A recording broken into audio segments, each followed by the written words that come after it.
আমাৰ ভুলটো হৈ যায় যে সভা সমিতিৰ শেষত কেতিয়াও সিদ্ধান্ত লোৱা নহয় যে ইয়াৰ পিছত আমি কি কৰিম। আমি জানো যে আমাৰ নৈতিক স্খলন হৈছে, আমাৰ মাজত সেই নৈতিকতা হেৰাই গৈছে, মূল্যবোধ হেৰাই গৈছে, আমাৰ শিক্ষাৰ ব্যৱস্থাটোত সেইখিনি নাই এতিয়া। সেইখিনি আমি আনিব লাগিব, কিন্তু কেনেকৈ আনিব লাগিব? চাইনবোৰ্ডখনৰ তলত ৰৈ আপুনি কাৰচিনডালৰ দিশেৰে নগৈ চাইনবোৰ্ডখনৰ তলত ৰৈ এইফালেৰে মৰিগাঁও পায়, এইফালেৰে মৰিগাঁও পায়, এইফালেৰে মৰিগাঁও পায় বুলি যদি আপুনি ৰৈ থাকে, আপুনি মৰিগাঁও নাপায়গৈ, চাইনবোৰ্ডখনৰ তলতহে থাকিব। কাৰচিনডাল মৰা দিশটোৰে আপুনি গুচি যাওক, তাৰ পাছতহে আপুনি মৰিগাঁও পাবগৈ। গতিকে আপুনি নৈতিক শিক্ষা এনেকুৱা হ'ব লাগে, নৈতিক স্খলন এনেকৈ ঘটিছে, গতিকে এইখিনি কৰিব লাগে কৈ থকাতকৈ আমি কৰি দেখুৱাব লাগে। এতিয়া আমাৰ কথাবোৰ হৈছে যে আজি আমি যেনেকৈ এনেকৈ একত্ৰিত হৈছোঁ, আমাৰ এই মিটিংখনৰ অন্তত, এই আলোচনা চক্ৰৰ অন্তত সিদ্ধান্ত হ'ব লাগে যে এই যে প্ৰমূল্যবোধৰ কথাটো আহিল, এই যে সামাজিক দায়বদ্ধতাৰ কথাবোৰ আমি পাতিছোঁ, এই কথাবোৰৰ এতিয়া অন্তত এটা সিদ্ধান্ত যে নৈতিক স্খলন নোহোৱাকৈ আমি আমাৰ সমাজখন এতিয়া আকৌ কেনেকৈ ধৰি ৰাখিম, তাৰ বাবে আমি আধ্যাত্মিকতাক ল'ব পাৰোঁ। এতিয়া আমি কথা কোৱাৰ লগে লগে অকণমান আধ্যাত্মিকতাৰ দিশটো কওঁৱেই, উপায় নাই, কাৰণ গুৰুজনাৰ আদৰ্শৰ কথা কৈ থকা হয়, সেইটো এৰিব নোৱাৰোঁ।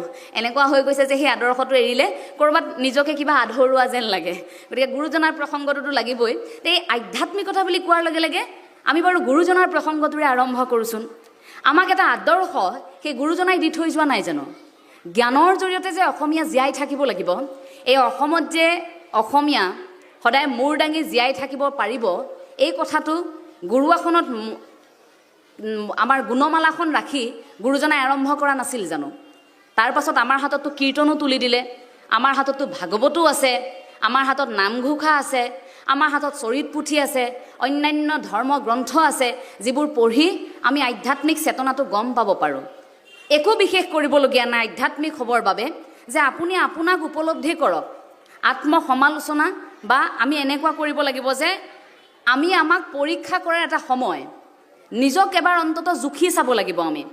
আমি আত্মসমালোচনা কেনেকৈ কৰিম যে মোৰ ক'ৰবাত কিবা মোৰেই ভুল হৈছে নেকি? এটা সাধু, এগৰাকী ব্যক্তি, তেওঁ সেই অফিচটোত কৰ্মৰত, এটা বিশেষ অফিচটোত কৰ্মৰত। তাত থকা কৰ্মচাৰীসকলক বহু দিনৰ পৰা তেওঁ চাই আছে, দেখিছে যে তেওঁলোকৰ মাজত খোৱা কামোৰাটো বেছি।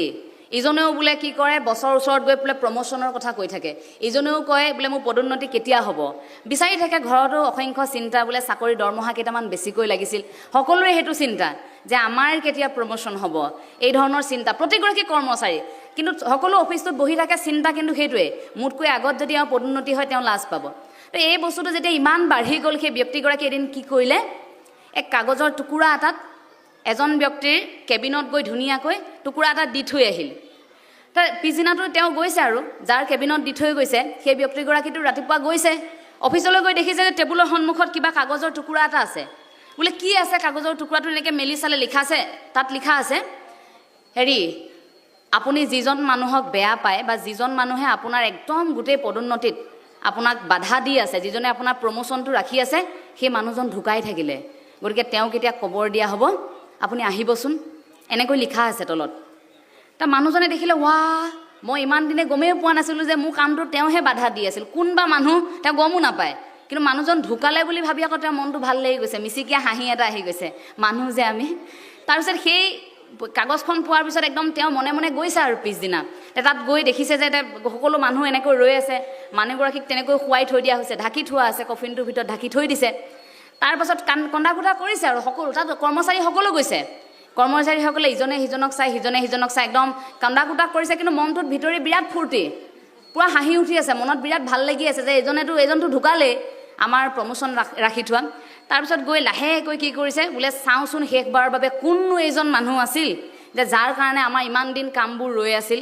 তাৰ পাছত গৈ লাহেকৈ কফিনটো এনেকৈ খুলি দিছে, কি দেখিলে জানে? তাত এখন আইনা থোৱা আছে।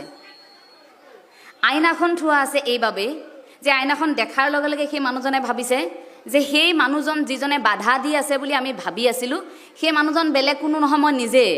আৰু সেই চিঠিখন অকল এজন মানুহলৈ দিয়া নাছিল, এই যে গোটেইখনে যে কন্দা কুটা কৰিলে, এইবোৰ চব সকলো মিছা আছিল, সকলোলৈকে দিছিলে এইখন চিঠি।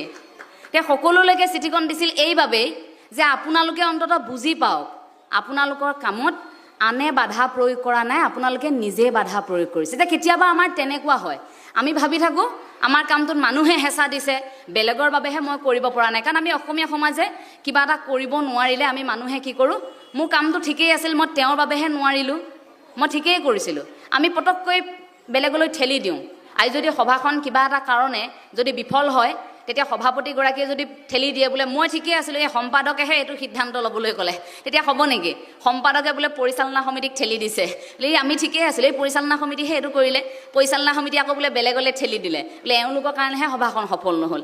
এনেকুৱা ধৰণৰ যে কথাবোৰ থাকে যে কাৰোবাৰ ওপৰত আমি পটককৈ ভাবি লওঁ যে তেওঁৰ বাবে আমি সফল হোৱা নাই। সেই আইনাখন এতিয়া প্ৰত্যেকেই চোৱাটো সময়, আমি নিজেও চাব লাগিব। সমালোচনা আমি কৰি থাকিলে নহ'ব, তাৰ সমাধানটো লাগিব। এই সমালোচনাৰ ক্ষেত্ৰত আৰু এটা কথা যে আমি ভাবি ল'ব নালাগিব যে সমালোচনা আমাক কৰিছে মানে সমালোচনা কৰা প্ৰতিগৰাকী ব্যক্তিয়ে আমাৰ শত্ৰু। সমালোচনা কৰা প্ৰতিগৰাকী ব্যক্তিয়ে আমাৰ শত্ৰু নহয়। কিয় নহয়? কৃষ্ণ আৰু বলোৰামে সদায় খেলি থকাৰ সময়ত এটা সাধু আছিল যে দেৱতাসকলে অকণমান আহি আমনি কৰি থাকে, জোকাই থাকে দুইজনক। কৃষ্ণ আৰু বলোৰামে ভাবি থাকে কিয় সদায় সদায় আমাক ইমান আমনি কৰি থাকে, সদায় খেদি খেদি পঠিয়ায়, আকৌ আমনি কৰে। সদায় খেলি থাকোঁতে আমনি কৰি থকাৰ বাবে এদিন কি কৰিলে, এওঁলোকক একেবাৰে খেদি নি তেওঁলোকৰ আৱাসস্থললৈকে আমি খেদি নিওঁচোন। ক'ৰ পৰা তেওঁলোকে সদায় সদায় এনেকৈ আহি থাকে। কৃষ্ণ আৰু বলোৰাম গৈছে খেদি খেদি, পিছে পিছে খেদি খেদি গৈ আছে, খেদি খেদি গৈ তেওঁলোকৰ ঘৰ পালেগৈ, আৱাসস্থলটো পালেগৈ। তাত দেখিছে যে বহু মানুহ একত্ৰিত হৈ আছে একেলগে, সকলো মানুহ সকলো দেৱতাগণ একেলগে বহি আছে। লগে লগে কৃষ্ণ আৰু বলোৰাম তাত সোমাইছে। কৃষ্ণই লগে লগে কৈছে এইবোৰ ভাল নাপাওঁ দেই, আপোনালোকে সদায় সদায় কিয় এনেকুৱা কৰি থাকে, সদায় সদায় যে এওঁলোকে আমাক খেলি থকাত আমনি কৰে, তে এনেকুৱা কৰিলে কিন্তু আমি বৰ বেয়া পাম, আমাৰ ৰাজ্যত কিন্তু তেওঁলোকক আৰু আহিব নিদিম বুলি ক'লে। তাৰ পাছত সেই যে সভাখন বহি আছিল, এই যে বহু লোক একত্ৰিত হৈছিল, তাৰ মাজৰ পৰা এগৰাকী উঠি কৈছে যে প্ৰভু, আপোনালোকক চাবৰ বাবে আমি খুব ব্যাকুল হৈ আছিলোঁ, কিন্তু আপোনালোককতো মাতি থাকিলে আপোনালোক নাহিব, গতিকে আপোনালোকক অকণমান বেলেগ এটা পদ্ধতিৰে আমি আনিবলৈ চেষ্টা কৰিলোঁ, সেইকাৰণেহে আপোনালোকক আমনি দি আছিলোঁ। আৰু যাৰ বাবে নেকি কৃষ্ণ বলোৰামে তেনেকৈ তেওঁলোককে সেই খেদি খেদি যোৱাৰ চলেৰে তাত গৈ উপস্থিত হৈছিল। গতিকে কেতিয়াবা যদি আমাক কোনোবাই সমালোচনা কৰিছে, এইটো ভাবি ল'ব নালাগিব যে প্ৰতিগৰাকী আমাৰ শত্ৰু। সমালোচনা কৰি থাকোঁতে এনেকুৱাও হ'ব পাৰে যে আপোনাৰ ভালৰ বাবেও কোনোবাই কেতিয়াবা কৰিছে, কিন্তু তাৰ মানে এইটোও ঠিক যে সেই সমালোচনাটোত আমি এটা বস্তু অন্তত মনত ৰাখিব লাগিব যে শুদ্ধ অশুদ্ধৰ এটা বিচাৰ, সত্য অসত্যৰ এটা বিচাৰ। সেই ক্ষেত্ৰত নৈতিকতাৰ প্ৰয়োজন আছে আমাক। প্ৰতিগৰাকীকে সেইখিনি পৰিৱেশ ৰচনা কৰাটো প্ৰতিগৰাকীৰে আচলতে দায়িত্ব। এতিয়া আহোঁ